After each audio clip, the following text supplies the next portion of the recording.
Je déclare le festival Mégacourt 2022 ouvert. 1400, c'est le nombre d'élèves ayant participé à la deuxième édition du festival Mégacourt organisé par la cité scolaire Julie Daubier. Une édition avec pas moins de 250 films réalisés au total, 90 sélectionnés et soumis aux 35 membres du jury qui ont remis 5 prix ce mardi après-midi à l'espace culturel. C'est grâce aux professeurs de MC qui travaillent toute l'année.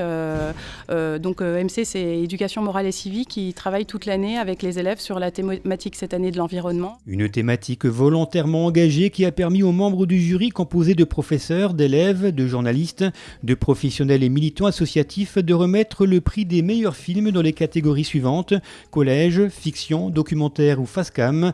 Un prix spécial du jury et le prix de la plus belle affiche ont complété ce palmarès. C'est très important, je pense, d'organiser ce festival parce que finalement le thème qui a été choisi, l'environnement, est peut-être le plus important parce que tout repose sur notre environnement. Et donc c'était aussi important dans le sens où finalement ça concernait la jeunesse et c'est les jeunes qui s'emparaient de ces sujets-là. Et c'est justement à ces jeunes de s'emparer même dans la vie de tous les jours, au-delà de ce festival, de ces sujets, parce que c'est leur futur qui est en jeu.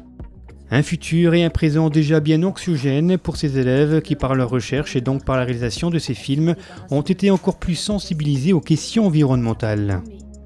Je crois que je suis malade. J'ai du mal à respirer, mes poumons sont comme bloqués et ce depuis quelques années.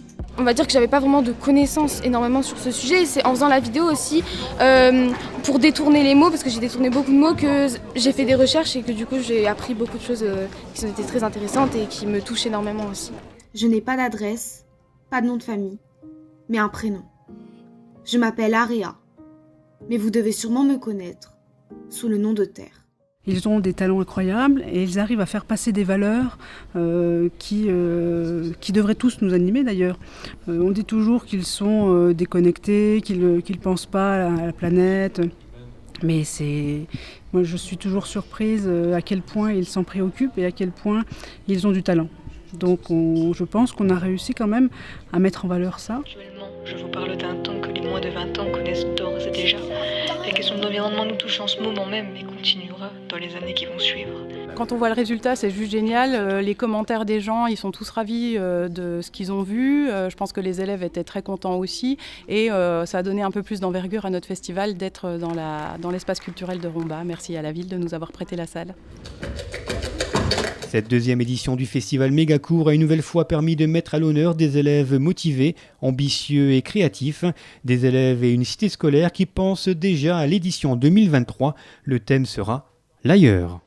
Et là, j'imagine déjà les productions des élèves qui vont nous faire découvrir des autres contrées, des autres cultures, en tout cas des ailleurs, comme son nom l'indique, et j'ai hâte d'y être. Si mardi après-midi, ce sont les élèves qui étaient présents à l'espace culturel, Michel Mongenot, proviseur de la cité scolaire, et toute l'équipe d'organisation avait invité les parents en soirée, une façon supplémentaire de les impliquer dans ce beau projet et de leur diffuser les plus belles réalisations de cette édition 2022, des réalisations que vous pouvez retrouver sur la chaîne YouTube du Festival Mégacourt. Parce que sinon ce sera la fonte de glace, parce que sinon on va tous mourir. Si tu veux pas qu'on trépasse, fais gaffe à la biomasse.